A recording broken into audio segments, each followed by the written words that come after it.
Football Factory. Bonjour, bienvenue dans Football Factory. Football Factory produit aujourd'hui ici au National Stadium de Dar es Salaam en prélude bien sûr et à l'occasion de cette CAN U17 en cours ici en Tanzanie. Une émission spécialement consacrée à une grande interview accordée par le président de la Ligue de football professionnel, le général Mathurin Bangoura. Le président du CIK et de la Ligue de football professionnel nous parle de son arrivée à la tête de la Ligue de football professionnel, du développement du football au niveau du professionnel, mais également de la mise en place du COCAN, une interview réalisée par Alassane Dire Diallo. Bienvenue dans cette interview. Je rappelle, vous êtes président de la Ligue guinéenne de football professionnel. Il y a cela quelques mois. Rapidement, rappelez-nous, comment vous êtes arrivé à la tête de la Ligue ? Je suis arrivé à la tête de la Ligue suite à la démission de M. Kerfala KPC Camara, dont j'étais le premier vice-président. Et c'est à la suite de sa démission que moi j'ai occupé cette fonction de président de la Ligue professionnelle de football. Après sa démission, vous vous êtes personnellement investi pour qu'il revienne. Pourquoi cela n'a pas marché ? C'est vrai, je me suis investi, je l'ai appelé, on a eu des rencontres, j'ai appelé Antonio Soirée pour pouvoir trouver un compromis entre les deux parce que selon M. Kerfala Camara, à l'époque, avant que la démission ne soit faite, quand la menace pesait, il parlait de la non-compréhension du différend qu'il opposait avec Antonio Soirée et suite à certaines positions qu'il avait demandées. Donc nous nous sommes dit qu'il fallait très rapidement prendre le taureau par les cornes. C'est ainsi que nous avons demandé à M. Camara d'accepter de diriger cette structure en tant que tel, et tout en demandant à trouver un compromis, aller au-delà du différend qui les opposait. Donc c'est ce que nous avons tenté, mais ça n'a pas réussi. Alors le comité, le bureau a décidé à ce que je prenne la reine de la Ligue professionnelle de football. Malheureusement, donc, il n'y a pas eu d'entente, malgré cette médiation que vous avez entamée. Est-ce qu'avec le recul aujourd'hui, général, vous comprenez la décision de KPC de quitter la Ligue ? Je la comprends parce qu'il avait donné des arguments qui tenaient, par endroit aussi. Je ne suis pas là pour critiquer ce qu'il avait dit, ce qu'il avait poussé à quitter la Ligue. Donc moi, tout ce que je peux vous dire, comme je venais d'ailleurs de le dire, j'ai tenté de rapprocher les deux personnes qui étaient à la tête de notre football, mais puisqu'on n'a pas abouti, il a ses raisons qui sont propres à lui. Donc je ne pourrais pas juger si les raisons qui l'ont poussé à démissionner étaient vraiment utiles ou pas. Moi, je me suis dit qu'il fallait tenter de les réconcilier. Mais puisqu'on n'a pas abouti, alors nous sommes allés avec le bureau qui était là. Aujourd'hui, vous êtes le président de la Ligue guinéenne de football professionnel. Au temps de KPC, il mettait son argent propre pour financer les activités de la Ligue guinéenne de football professionnel. Est-ce le cas avec vous aujourd'hui ? Moi, je n'ai pas les moyens. C'est ce que j'ai toujours dit au nom de la Ligue. KPC, c'est un homme d'affaires. Antonio Soirée, c'est un homme d'affaires. C'est des gens qui ont les moyens. Et c'est les gens qui ont investi leur argent. C'est la raison pour laquelle, d'ailleurs, il a dit qu'il ne pouvait pas continuer s'il n'était pas subventionné par l'État. Donc c'est une politique que lui-même il a mise en place, mais très malheureusement, et on n'est pas allé au bout de ce qu'il a voulu.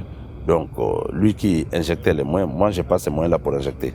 Voilà pourquoi dès qu'on a pris fonction à la tête de la Ligue, nous nous sommes dit qu'il fallait chercher les partenaires avec lesquels on peut organiser le championnat. C'est ce qu'on est en train de faire aujourd'hui. Si j'avais de l'argent peut-être, et même si j'avais de l'argent, donnez-moi cette occasion de vous le dire, même si j'avais mon argent à moi, je n'allais pas l'injecter pour soutenir le football. Ce n'est pas possible. À ce niveau, et pourquoi ? Partout ailleurs, que ce soit la Côte d'Ivoire, que ce soit le Mali, que ce soit le Togo, les pays qui nous entourent, c'est l'État qui subventionne, qui vient en aide au football. Alors, mais pourquoi je prendrais mon argent à moi pour injecter dans ça ? Donc lui, il avait ses raisons, mais moi, même si je l'avais, je vais profiter de votre antenne pour le dire. Même si j'avais cet argent, je n'allais pas l'injecter pour le football. Alors, on l'a compris, il le faisait, vous dites que vous n'avez pas les moyens. Est-ce un point sur lequel il a failli ? Bon, je ne peux pas dire que c'est un point sur lequel il a failli, mais il vous souviendra, depuis quand l'ancienne fédération guinéenne de football était là, c'est ce que nous avons toujours dénoncé. On ne peut pas se substituer à l'État, très malheureusement. Donc peut-être que c'est le point qui l'a poussé à être là, mais moi, comme je le dis tantôt, je le réitère encore, je n'allais pas pouvoir injecter même un centime. Peut-être 10 millions, 20 millions, 30 millions jusqu'à la concurrence de 40 millions. Mais je ne peux pas prendre des milliards et injecter pour le compte de l'État qui devrait soutenir au moins le football. Il faut trouver des sponsors. Et c'est ce que nous avons fait aujourd'hui. Nous nous sommes basés sur ce qui est en train d'être fait dans la sous-région. Parce qu'on dirait qu'il faudrait qu'on profite de cette occasion. Il y a des structures en République de Guinée qui refusent de subventionner le football. Ailleurs, quand vous prenez le cas de Bolloré, c'est Bolloré qui subventionne le football en Côte d'Ivoire. Orange ailleurs dans les pays de la sous-région. Le Sénégal, le Mali, le Togo. Mais pourquoi ça ne peut pas se passer en Guinée? Donc moi je ne trouve pas de raison de prendre mes propres fonds pour injecter là pour des milliards de francs guinéens. J'aurais pu les orienter ailleurs que de le mettre dans le football guinéen. Vous avez parlé de subventions, on va en parler dans les prochaines minutes.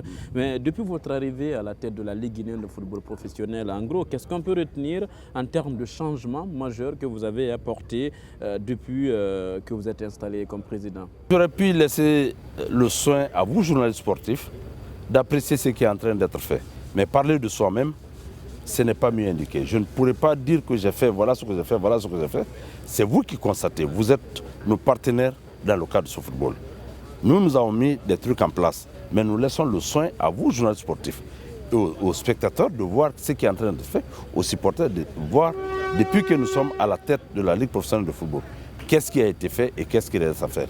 Mais qu'à cela nous tienne, je vous dirais que depuis que nous avons pris fonction, les moyens, parce que nous nous sommes dit qu'il fallait donner de l'argent aux clubs, les subventionner. Nous nous sommes attelés à trouver pour un premier temps de l'argent. Ce que nous avons fait et qui est remarquable, c'est la recherche des sponsors qui nous ont permis aujourd'hui d'arriver à la 17e journée du championnat guinéen. Donc nous sommes allés vers les sponsors. Nous les avons écrits et nous avons demandé à l'État, par le biais du Premier ministre, d'appuyer les correspondances que nous avons envoyées à ces structures. Donc aujourd'hui, moi je pense que c'est un atout. De deux, ce que nous sommes en train de faire aujourd'hui, les championnats, on les a retournés. Beaucoup de clubs aujourd'hui jouent à domicile. Mais de surcroît, nous avons enchaîné les bases parce que nous sommes restés le dernier pays de la sous-région à commencer le championnat. Alors, la CAF nous a envoyé des correspondances au niveau de la Fédération guinéenne de football pour demander à ce que tous les championnats africains finissent d'ici le mois de mai. Bon, si vous n'avez pas les moyens, si le calendrier n'est pas à proprement fait, ça devient des problèmes. Donc, nous nous sommes dit qu'il fallait enchaîner les matchs pour que très rapidement on puisse être à jour par rapport aux autres pays de la sous-région, par rapport à la recommandation de la CAF. Voilà des innovations que nous avons apportées. Justement, quand vous parlez de la CAF, on sait qu'il y a la Coupe d'Afrique des Nations qui approche, donc il faudrait que le championnat se termine bien avant le début de cette compétition, peut-être plus tard à la fin du mois de mai. Mais est-ce que vous pensez que c'est tenable, disons, ce calendrier? Est-ce qu'on peut... Pour nous, c'est tenable. Nous terminerons le championnat d'ici le mois de mai, d'ici la fin du mois de mai. Est-ce qu'on peut dire que c'est ce qui justifie que les matchs se jouent presque toute la semaine dans le championnat guinéen en ce moment? Justifie ça, oui.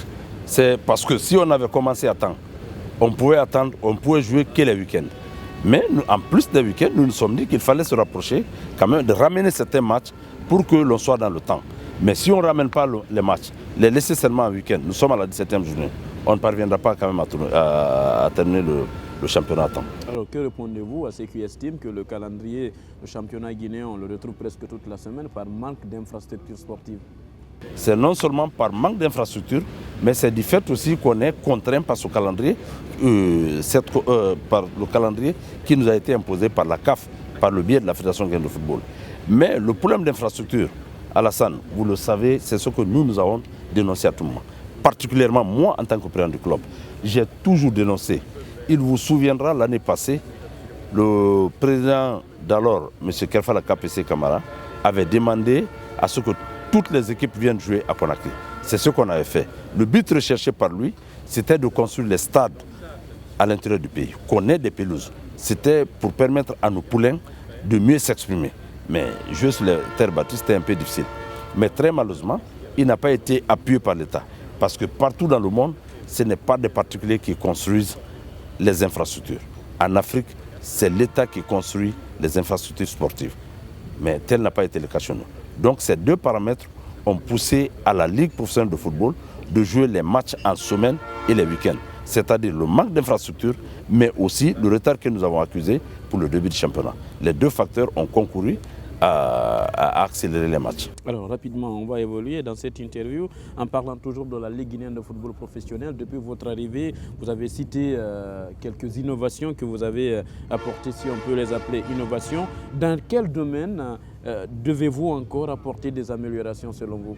C'est de faire de sorte à ce que tous les opérateurs économiques guinéens, les structures mixtes ou privées qui évoluent aujourd'hui dans le pays de Guinée, que le gouvernement nous aide à ce que l'on ait une mainmise sur ces partenaires pour qu'ils puissent continuer à sponsoriser le football.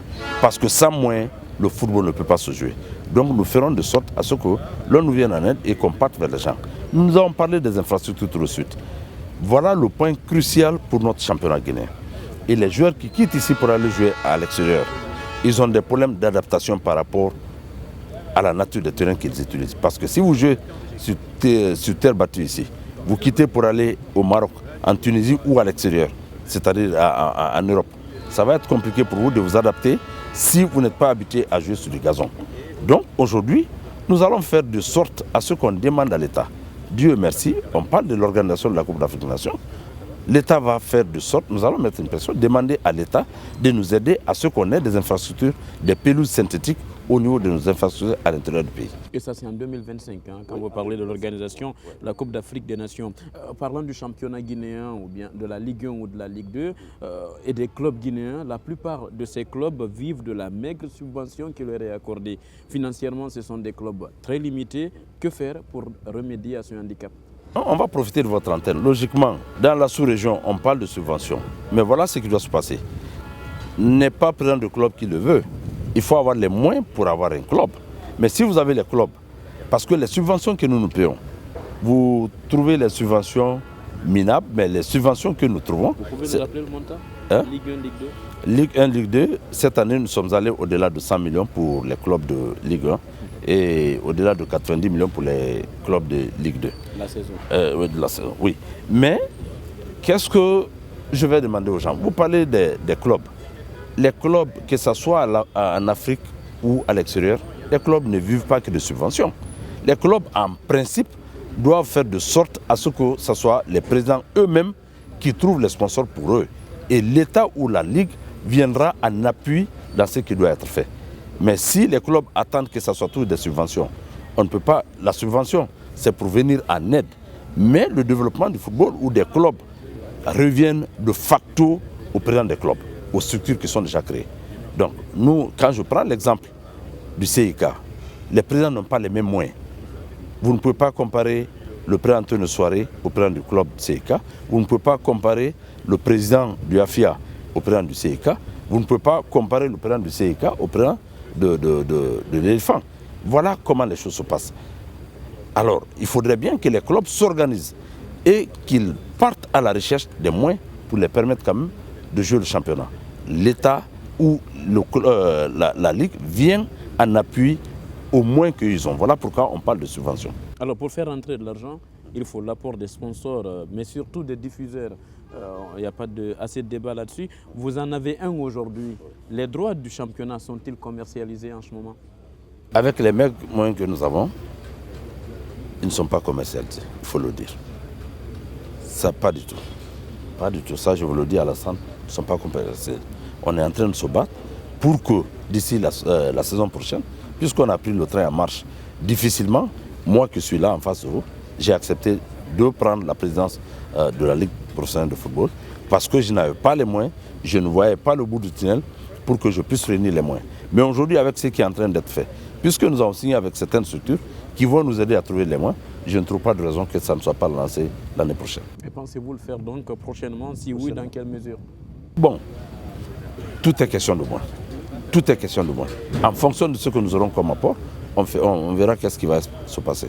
Alors, vendre les droits suppose que le championnat soit très attractif et compétitif. C'est ce qui n'est pas aujourd'hui à la salle. Parce que c'est ce qui n'est pas aujourd'hui.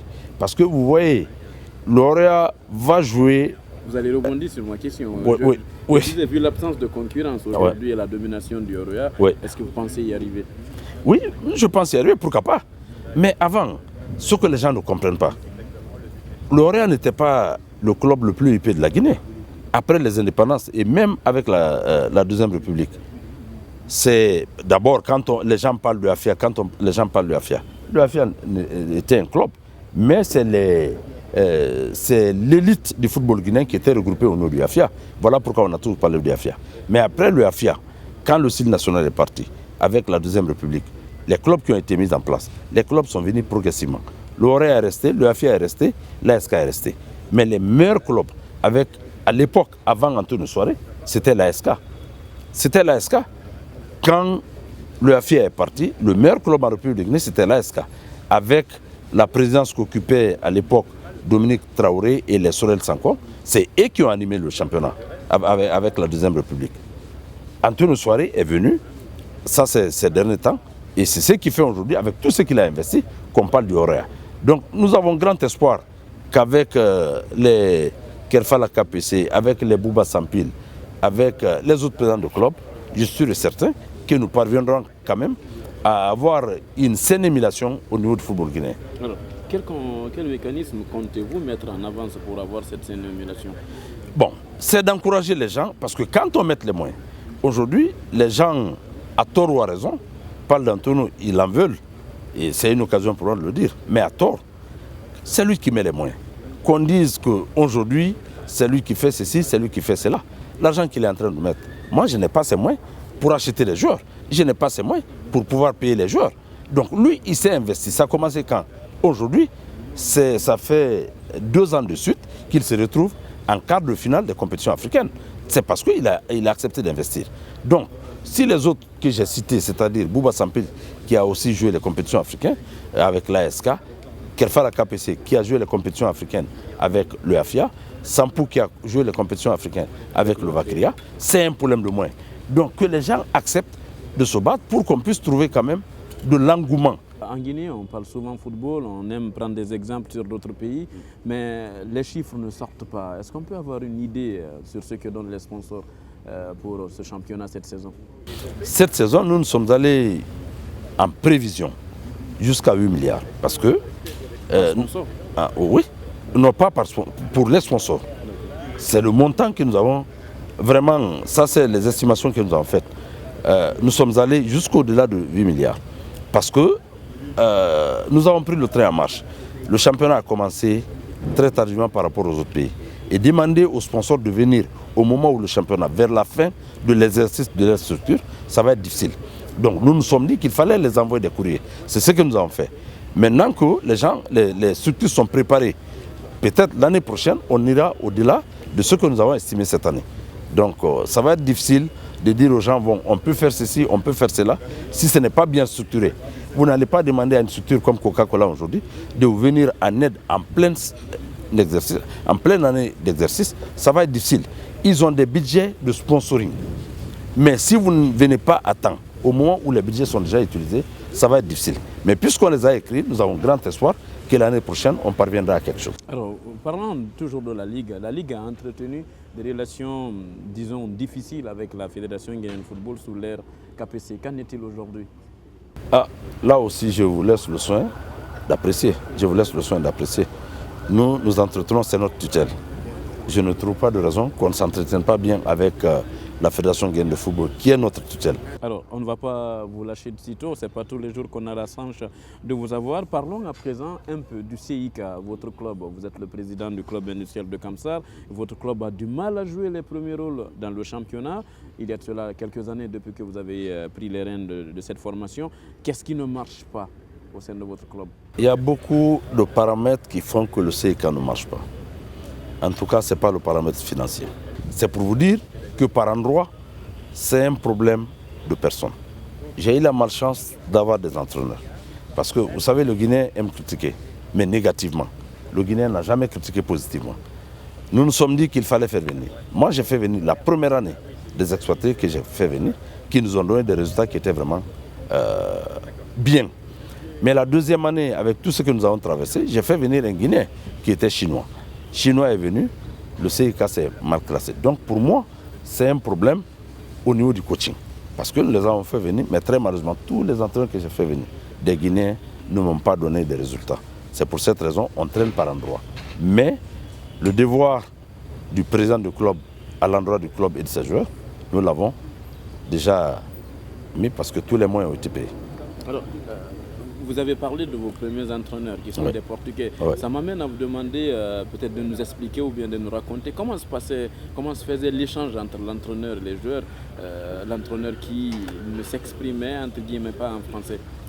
Il y avait un interprète entre eux? Alassane, il y avait un interprète, mais c'est un faux débat.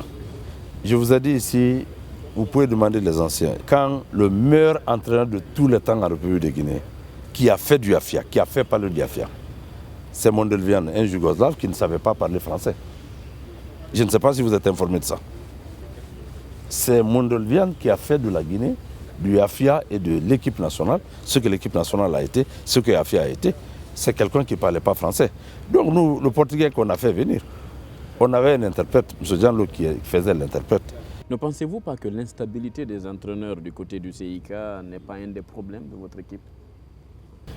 Non, c'est un des problèmes. C'est un des problèmes, il faut le reconnaître. C'est un des problèmes parce que tout engagement que je prends vis-à-vis des engagements contractuels que je signe avec des joueurs, avec des entraîneurs, moi en tant que président, je les remplis. Je les remplis. Vous pouvez demander. Aucun entraîneur qui est venu dans le CIK n'a quitté avec un différend du non-paiement. Aucun joueur jusqu'au jour d'aujourd'hui. Je peux le dire. Mes joueurs sont payés, l'entraîneur et les entraîneurs sont payés par avance, puisqu'ils ont des comptes. Ils ont payé avant même la fin du mois. Les joueurs, la même chose. Je ne trouve pas de raison que l'entraîneur me dise qu'il y a ceci, à cela. Tous les engagements contractuels sont tous respectés par moi. Mais peut-être c'est le système qu'ils mettent en place. C'est eux qui entraînent les joueurs. Moi, je ne suis pas là. Peut-être c'est dans le recrutement, peut-être c'est dans l'entraînement. Mais moi, les engagements que je prends vis-à-vis des joueurs et vis-à-vis des entraîneurs, je les respecte. Donc il revient maintenant aux entraîneurs de jouer leur rôle. Quand vous parlez de chiffres, ça m'amène à vous demander, on aime beaucoup les chiffres dans la presse sportive. La prime de victoire au CIK ou d'un match nul ou d'une défaite, à combien ça s'élève? Oui, j'ai vu les gens qui critiquaient la prime de victoire du CIK. La prime de victoire du CIK. Il y a des clubs ici qui ne paient pas leurs joueurs. Ce que moi je paie comme prime, c'est le salaire de certains joueurs qu'on paie dans les clubs. C'est le transport même que les gens ont des difficultés de donner aux gens pour aller. C'est à combien? Non, je ne vous dis pas à la salle. Alors, avant de terminer, le jour où vous quitterez la Ligue, quelle image souhaiterez-vous qu'on garde de vous? Puisque je suis encore en fonction, l'image que je souhaiterais qu'on garde de moi, c'est cette image de la recherche et de la conquête des sponsors, sans lesquels le football ne peut pas se jouer. L'État doit appuyer. Mais ce que nous sommes en train de faire aujourd'hui, qu'on mette des sponsors au devant pour que ce soit ces sponsors qui soutiennent notre équipe, c'est là où ça devient difficile. Mais, Alassane, je vais profiter de votre antenne. Vous savez que j'étais le premier vice-président de Kokan. Vous n'en avez pas parlé. Je profite de l'occasion pour le dire. On va en parler. Je profite de l'occasion pour vous le dire, puisque vous disiez que nous sommes vers la fin de l'émission. C'est une occasion pour moi de vous le dire. Je le disais tout de suite, les gens aiment citer... C'était le Kokan 2023, qui a aujourd'hui, il y a un nouveau Kokan de 2025, où vous n'êtes pas pour le moment. Non, je suis dans le comité. Mais je profite de votre antenne pour vous le dire. Ce que les gens sont en train de raconter. J'aime souvent le dire. Moi, le club CIK a eu des problèmes avec l'horaire. Vous le savez. La première année que j'ai pris. Avec un match en déplacement comme ça. Ça fait des problèmes. Les gens ont raconté. Mais aujourd'hui, il faut reconnaître ce qu'Antonio Soare est en train de mettre aujourd'hui. Moi, je n'ai pas les mains pour le faire. Les gens critiquent par-ci, les gens critiquent par-là. Mais c'est moins qu'ils mettent en place. Et de surcroît, qu'on fasse de lui qui était le président du Kokan 2023. On déplace aujourd'hui, c'est la décision, c'est un décret qui a été pris qu'il faut respecter. Un décret du chef de l'État qui met un autre comité en place. Je suis bien d'accord. Mais quand je vois les gens qui figurent dans ce comité, du comité d'organisation, qui ne peuvent même pas injecter, quand on me dit aujourd'hui, ça me choque et ça me perce le cœur. Je vais profiter de votre antenne. Ça me perce le cœur. Quand les gens disent, ouais, c'est des investisseurs qu'on veut mettre en place pour aider à faire ceci, pour aider à faire cela, en plus du manteau du président de la Fédération guinéenne de football qu'il est, mais c'est un investisseur. On le met au deuxième plan par rapport à ce Kokan. C'est une insulte. Les gens qui sont là comme mec, qui ont de l'argent et qui ne peuvent même pas mettre un centime pour le football guinéen. Nous avons des correspondances qui ont été appuyées par le Premier ministre par rapport à ces sociétés qui évoluent ici, qui refusent d'injecter un centime dans le football guinéen. Vous allez prendre les gens pour dire après que non, on a enlevé Antonio Souare parce qu'il fallait mettre des investisseurs. Antonio Souare, en plus du fait qu'il est président de la Fédération guinéenne de football, c'est un investisseur. Qui est plus investisseur qu'Antonio Souare aujourd'hui? Combien de personnes il emploie en République de Guinée? Parce qu'il faut que les gens fassent la différence entre un investisseur et entre un promoteur. Que les gens... Qu'est-ce que vous reprochez à l'actuel comité du COCAN? Non, ce que je reproche à l'actuel COCAN, c'est quand on me dit qu'Antonio Souare a été mis deuxième vice-président parce qu'on a demandé à ce qu'on trouve un investisseur qui puisse vraiment être là comme premier vice-président, qui seconde le ministre des Sports. Ça, je ne suis pas d'accord. Je ne suis pas d'accord. On a mis qui? Quel est l'investisseur qu'on a mis? Et qui a injecté de l'argent pour nous? Qui a injecté de l'argent pour nous, pour le football guinéen? Antonio Souare n'est pas un investisseur pour qu'il mette de l'argent. Pour qu'il mette de l'argent, c'est ce qu'il est en train de faire aujourd'hui. Frère Alassane, il faut qu'on profite et que vous nous aidez, vous de la presse, que vous dites la vérité aux gens, même aux autorités. Moi, je suis gouverneur aujourd'hui. On dira que je suis mal placé pour le dire, mais je le dis en tant qu'acteur du football. En tant qu'acteur du football, je ne le dis pas en tant que gouverneur. Je n'ai rien à cirer. Je n'ai rien à cirer, mais il faut qu'on dise la vérité. Qu'on dise aujourd'hui, oui, le comité a été mis en place, mais Antonio Souare, pour telle ou telle raison, il fallait qu'on trouve un investisseur. Lequel investisseur? Qui a investi dans le football? Aujourd'hui, qui est en train d'investir dans le football? C'est nous. C'est Antonio, c'est Bouba Sampil, c'est KPC, c'est Diallo, c'est moi. C'est nous qui investissons dans le football. C'est nous. Alors si on doit faire confiance aux gens, partout c'est comme ça. On parle aujourd'hui des anciennes gloires. Il fallait les prendre. Il fallait les prendre. Mais quel est le rôle qui est confié aux gens? Quand j'apprends que Chérif Suleiman est directeur technique national, voilà pourquoi il y a ceci. Quand j'apprends que Petit Sori est directeur du stade du 28 septembre, voilà pourquoi. Mais en dépit de ces gens-là, Titi qui a été pris, Titi est pris comme étant un conseiller spécial. Il est conseiller spécial du COCAN. Si on devait revenir sur la décision par rapport à ce COCAN, qu'est-ce que vous proposez? Moi, je n'ai pas de propositions à faire, mais il faut critiquer objectivement. Objectivement. Prenez Titi, comme on l'a pris. Il y a d'autres. Il y a les Salamso, les Titi. Mais puisque c'est Titi qui est dans le comité, si Antonio Souare ne peut pas être là, le ministre des Sports est président du COCAN, comme ailleurs. Mais faites-le lui vice-président du COCAN. Faites de lui vice-président du COCAN. Que de faire de lui chose inconsciente. Faites de lui le vice-président du COCAN. Puisque c'est les gens qu'on cherche. Mais qu'est-ce que les autres vont nous apporter? Est-ce que vous avez eu langue avec Antonio Souare après cette mise en place de ce COCAN? Non, moi, je n'ai pas pris de langue avec lui. Puisque moi, il est dans le comité au même titre que moi. Mais moi, je suis dans le comité parce que je suis gouverneur. Si vous l'avez remarqué, c'est tous les gouverneurs qui figurent dans le comité. Donc moi, je suis là en tant que gouverneur. Mais le jour que je quitterai la fonction, je ne serai pas là. Parce que je n'ai pas été nommé, je n'ai pas été mis là en tant que Mathurin. J'ai été mis là en tant que gouverneur. Supposons que demain matin, le président de la République prend un décret qui m'enlève là. Mais peut-être c'est celui qui viendra, qui sera là, au COCAN. Peut-être qu'il ne connaît même pas le football. Mais aujourd'hui, qu'on le veuille ou pas, Alassane, c'est nous qui injectons de l'argent dans le football. C'est nous. Ce n'est pas l'argent de Paul ou de Pierre. C'est nous qui injectons de l'argent. Moi, depuis 6 ans, on est là, c'est nous qui injectons de l'argent. Et Antonio Souare, je le dis haut et fort, Antonio Souare, Bouba Sampil, KPC et les autres présidents de club, c'est eux qui mettent leur argent. C'est eux qui mettent leur argent. Alors, en plus du COCAN, il y a le comité de soutien au CILI national de Guinée pour la prochaine Coupe d'Afrique des Nations. Comment ça se passe? Très bien. Chez nous, la campagne a déjà commencé. Nous allons continuer avec la caravane jusqu'au mois de carême. Et à partir du mois de carême, nous arrêtons avant que le championnat, la Coupe d'Afrique. Et quel est le programme une fois que la caravane va s'achever, les montants sont obtenus? Les montants sont obtenus, on va appeler la presse, on va informer à travers la presse le peuple de Guinée de ce que nous avons glané et qu'est-ce que l'argent, à quoi l'argent va servir. Nous partirons au ministère des Sports qui a bien voulu mettre ce comité en place pour faire le compte rendu au ministre, qui est notre tutelle.